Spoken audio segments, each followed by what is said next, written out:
Welcome to a new video from the Parts channel. Well, I'm going to make a short video, but one that I find very interesting so that you know what you have to do in this case. A customer has come who has a van and we bring him the maintenance. A couple of months ago, the front wheels were worn out and he saw a promotion from another competing workshop which had tires at a very good price, which were from the Kleber brand. They are good tires now. The owner of this van, he has noticed that these tires are deteriorating and has asked us why this is happening.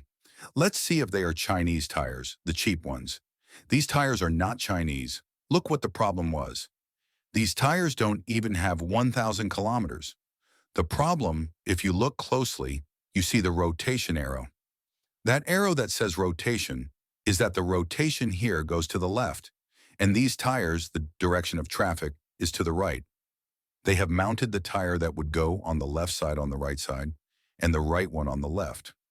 What are the consequences of installing tires in reverse? Question mark. Look, there it is. See the direction of rotation. You see that it is placed backwards. The problem that this has now is that the tire is destroying. By placing them backwards, these tires have barely 1,000 kilometers. There you see that they have pieces raised because the rubber, it is being destroyed, because it has a direction of rotation and they have put it in reverse. The owner told us to see if we could change them to one side so that they are properly installed. And we told him no, that what he has to do is go to the workshop that installed these tires and have them put them on. Some new tires, because you have the right to have new tires put on, because putting them on properly now is a botch job. And why?